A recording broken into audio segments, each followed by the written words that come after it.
Olá, olá, seja bem-vindo a mais um episódio do PocketCast Mais Gestão, a versão de bolso do podcast Mais Gestão. Hoje, dia 1º de fevereiro de 2021, isso mesmo, iniciando o mês de fevereiro agora, o segundo mês de 2021, nessa segunda-feira, nós vamos falar um pouco sobre as principais notícias da semana para você já começar bem informado a sua semana de trabalho. Meu nome é Jonathan Pinotti, sou apresentador aqui do podcast Mais Gestão e também faço parte do time de marketing da Intelidata. E o nosso objetivo hoje é manter você informado com duas notícias que a gente separou, que o nosso time separou, para já começar a semana bem, digamos assim. Mas para a gente começar, eu vou pedir para a produção, manda uma vinheta aí para a gente, por favor.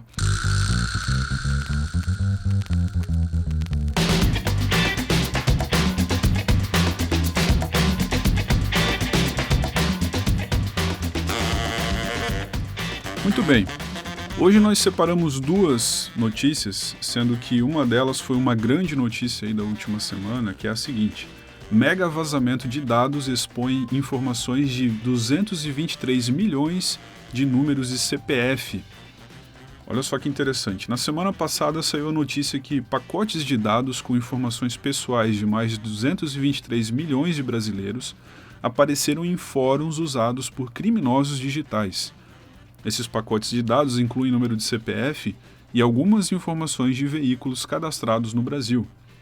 Na realidade, são dois vazamentos separados. Um deles contém dados de veículos e informações relacionadas a CPFs. Esse pacote, inclusive, está em livre circulação na internet e disponível para download, acredite ou não. E o outro vazamento, que é um pouco mais abrangente, inclui dados de escolaridade, benefícios do INSS e programas sociais, como Bolsa Família, informações sobre renda e score de crédito. Os criminosos digitais, eles estão tentando vender os dados nesse pacote e, para comprovar que esses dados são reais, eles vazaram pequenas amostras, ou seja, arquivos de exemplo. Cada arquivo desse de exemplo contém mais de 1.000 amostras de cada tipo de informação. É interessante que esse número de cadastros no pacote supera a população brasileira, que é estimada em 212 milhões de pessoas. Aí você deve estar se perguntando, mas como que eles têm mais informações do que a população? Bom, provavelmente esse pacote de dados inclui até mesmo o CPF de pessoas falecidas. Muitas dessas informações não são públicas, mas muitas delas sim. Inclusive elas encontram-se hoje disponíveis em portais do governo federal. Então, a pergunta que fica é: qual é o objetivo de vazar esse tipo de dado? É possível que os criminosos ou empresas tenham se dado ao trabalho de copiar esses dados diretamente das fontes oficiais e organizar esses dados com o intuito de facilitar operações de marketing e crédito, no caso de empresas que queiram comprar esse tipo de dado que é ilegal, ou até mesmo vender esses dados para criminosos digitais com a intenção de cometer fraudes, né, no caso de criminosos. Então, agora que esses dados já foram vazados e provavelmente o meu e o seu CPF está no meio desses dados vazados aí na internet, quais são os cuidados que nós precisamos ter? Bom, em primeiro lugar, você deve desconfiar de e-mails, ligações ou mesmo mensagens de texto e WhatsApp que contenham seu nome, CPF ou outros dados pessoais. Não confie nessas mensagens, nesses contatos, desconfie. Se você receber algum contato desse, seja por telefone, seja por e-mail, por WhatsApp, não necessariamente quer dizer que esse contato é legítimo só porque ele contém os seus dados. Como nós vimos, eles podem estar usando esses dados para cometer algum tipo de fraude. Então, qual que é o caminho ideal para você lidar com essa situação? Se você for contatado por alguma empresa ou por alguém que diz ser uma empresa que tem esses dados, entre em contato nos canais oficiais dessa empresa que supostamente está enviando alguma mensagem ou ligando para você para validar a legitimidade desse contato e dessas informações. Nós não vamos aqui dizer que todas as empresas vão estar cometendo isso, não, mas o ideal é que você realmente entre em contato novamente com os canais oficiais dessa empresa para validar se aquele contato é legítimo ou não. E, para aqueles que são donos de empresa, agora pensando no âmbito empresarial, é interessante você buscar mais informações sobre a Lei Geral de Proteção de Dados. Inclusive, a gente comentou sobre a Lei Geral de Proteção de Dados, o LGPD, na semana passada, no PocketCast da semana passada, E nós temos também um episódio do podcast explicando um pouco sobre a questão do LGPD. Por que a gente está batendo tanto nessa tecla? Porque a Lei Geral de Proteção de Dados ela tem como objetivo justamente evitar esse tipo de vazamento de dados, ou pelo menos tentar fazer com que o responsável pelo vazamento ele responda legalmente por isso. A partir do momento que uma empresa ela assume a responsabilidade por coletar dados dos usuários ou dos seus clientes, ela tem que responder legalmente pelo uso indevido desses dados. Se ela usa dentro do âmbito da empresa dela, na operação dela, ela tem que ter tudo isso mapeado e ela jamais pode vazar esse tipo de informação.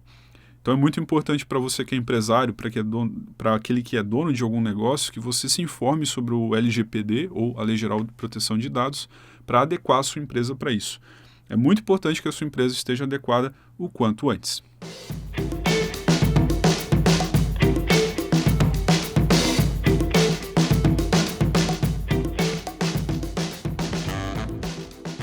A segunda notícia que nós trouxemos hoje para o PocketCast Uma Gestão é uma notícia que se encontra lá no site do gov.br.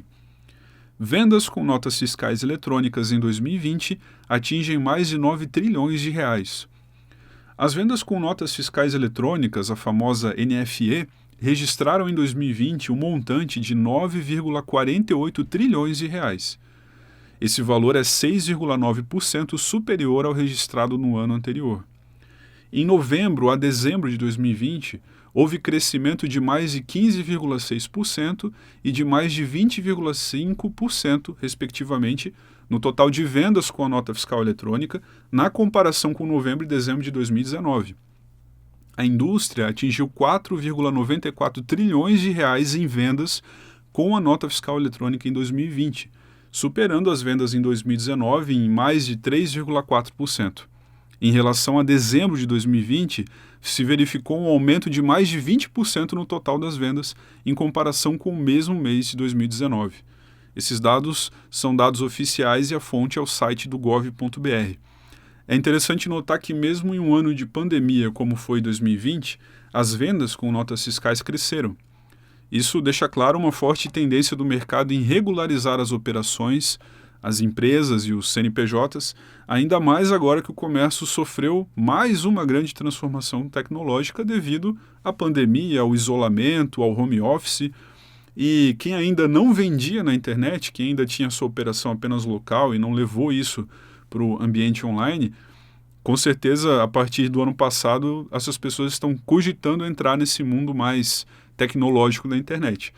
Então, a emissão da nota fiscal eletrônica é parte integral e fundamental da venda online em todo o Brasil. É uma notícia boa, mostra para a gente como tem crescido e como tem sido regularizado várias operações hoje no Brasil.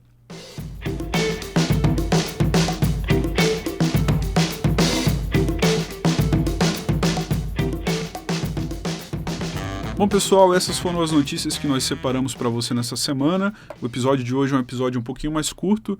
A gente quis fazer um formato mais rápido mesmo para você se manter informado das notícias principais da semana. É claro que o PocketCast ele é um compilado de notícias, existe uma curadoria para a gente encontrar as informações e as notícias que são realmente relevantes para você que é gestor, empresário, empreendedor, que se interessa por negócios, tecnologia e gestão. Muito obrigado aí pela sua presença, por ouvir o nosso episódio do PocketCast e espero você na quarta-feira, às 18 horas, com mais um episódio do podcast Mais Gestão. Até mais!